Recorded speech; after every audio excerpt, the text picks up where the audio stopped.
Halo teman-teman kelontong ruru. Hari ini kita kembali di topik perdana highlight Nepenthes spesies. Nah, kali ini yang akan dibahas secara guide-nya adalah Nepenthes sumatrana. Nah, ini kan termasuk yang paling banyak diminati ya oleh teman-teman hobi nepe karena keindahan kantongnya. Nah, dan dia juga endemik Sumatera sesuai dengan namanya. Jadi ciri khasnya kantongnya berwarna pink seperti ini. Kemudian juga bibirnya sangat stripe banget. Kemudian nanti uppernya juga akan sangat mempesona ya, semirip seperti Rafflesiana. Nah, si Suma ini juga berkerabat dekat dengan Nepenthes longifolia.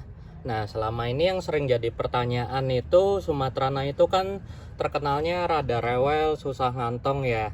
Nah, untuk guidance-nya pertama-tama kita harus pastikan dulu sumbernya, apakah Sumatrana tersebut cabutan atau hasil rawatan. Kalau cabutan udah pasti sangat wajar ya kalau nepenya itu rawan banget stres. Nah, cuman untuk utamanya adalah kita harus perhatikan habitatnya dulu untuk Sumatrana ini. Mereka itu kebanyakan rata-rata hidupnya di pinggiran tebing dan dibilangnya juga Nepenthes lowland di forum-forum internet. Tapi seperti yang udah pernah saya sering bilang sebelumnya, lowland yang dimaksud juga sebenarnya termasuk intermediate ya untuk kita yang tinggal di perkotaan. Jadi rata-rata ketinggiannya itu 300 sampai 600 meter dan dia hidupnya di lereng-lereng perbukitan seperti itu dan juga suasananya juga relatif masih asri, banyak angin. Nah, ciri khas dari nepe yang tinggal di lereng atau hidup di perbukitan seperti itu udah pasti sebenarnya sangat menyukai kondisi yang sangat poros, karena dengan slope atau kemiringan yang vertikal di tempat dia hidup, itu pasti air akan cenderung terus mengalir dan lewat begitu saja.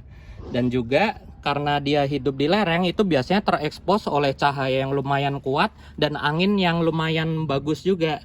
Jadi untuk Sumatrana itu paling suka angin yang atau sirkulasi udara yang bagus, media yang sangat poros, juga cahaya yang relatif kuat. Memang di beberapa habitat dia ada yang hidup juga di tempat yang lebih teduh. Tapi kalau dari para pengamat atau para peneliti yang udah pernah ke habitat, rata-rata yang lebih bagus, lebih ngantong itu pasti yang cenderung di tempat lebih terbuka, lebih banyak cahaya. Nah, kalau di sini itu Sumatrananya yang ini didapat dari Dr. Kelvin, berasal dari seedling ya, jadi digedein sendiri. Dulu pas masih seedling, medianya hanya kokopet sekam bakar. Kemudian setelah pindah ke GH-nya Kelontong Ruru, kami ganti medianya seperti ini, bebatuan, menggunakan pumis, akadama, kanuma, dan juga koko husk dicampur dengan akar pakis juga sedikit peat moss. Jadi bisa dilihat ya, ini sangat poros. Kalau ada air atau apa, mereka akan langsung jatuh ke bawah. Dan juga bisa dilihat ngantong terus ya, rajin. Dan juga kenapa Kelontong Ruru berasumsi Sumatrana ini termasuk nepe yang suka angin. Karena pada saat berada di GH indoor Kelontong Ruru, dia relatif kurang bagus pertumbuhannya. Bisa dilihat nih, daunnya pas masih di GH Kelontong Ruru indoor itu ngecil.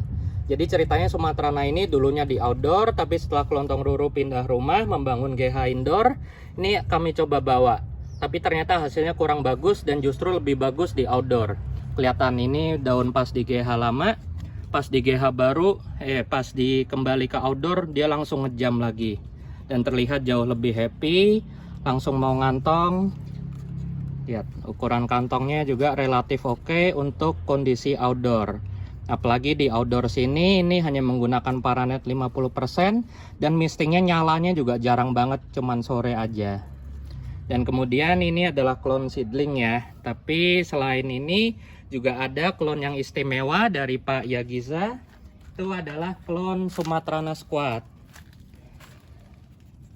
Nah, bisa dilihat ya. Kalau yang tadi kan itu seedling. Dan dia juga rawatannya perkotaan Jakarta juga. Sedangkan kalau ini berasal dari rawatan Pak Yagiza yang GH-nya itu sangat istimewa ya. Karena di sana beberapa nepe inter pun juga mau hidup.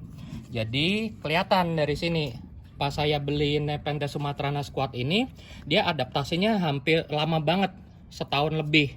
Baru pada akhirnya dia mau ngantong, dan kantongnya pun juga nggak terlalu ideal ya. Bisa kita bandingkan dengan bentuk Nepenthes sumatrana yang tadi, ini kantongnya masih relatif kecil. Dan juga keindahannya nggak terlalu optimal ya. Dia masih adaptasi di sini. Dan mungkin juga ada permasalahan di media. Seperti kita lihat di sini, medianya dulu karena ini termasuk salah satu nepe yang saya punya pertama, ini saya medianya masih menggunakan sphagnum moss dan perlite. Dan bisa kita lihat dulu tuh ketinggian medianya sampai di sini. Kemudian setelah medianya ambles, sudah relatif cukup asam, tuh turunnya lumayan jauh ya. Hampir sekitar 10 cm. Baru nepenya akhirnya baru mulai ngantong setelah setahun lebih. Jadi di sini juga kelihatan salah satu bedanya kalau perbedaan iklim rawatan itu juga bisa membuat nepe untuk stres lagi dan beradaptasi lagi. Jadi ini juga teman-teman kalau yang punya nepe terus pas di rawatan kalian baru sebulan 3 bulan masih kelihatan stres, nggak usah khawatir, tunggu sabar aja. Di sini banyak kok yang baru setahun baru mulai adaptasi. Yang penting mereka tetap mau tumbuh ya, jadi nggak usah kita utak-utik aja, biarkan dia beradaptasi sendiri. Jangan kasih hormon, jangan kasih pupuk, nggak usah panik. Terkadang kalau kita terlalu panik, dosis-dosis yang overdosis dari bahan-bahan kimia tersebut justru bisa mengakibatkan stres lanjutan untuk nepe. Jadi kuncinya relatif untuk Sumatrana adalah media yang poros, kemudian juga situasi yang berangin dan cahaya yang relatif kuat. Oke, sekian teman-teman, semoga membantu untuk guidance Nepenthes Sumatrana ini.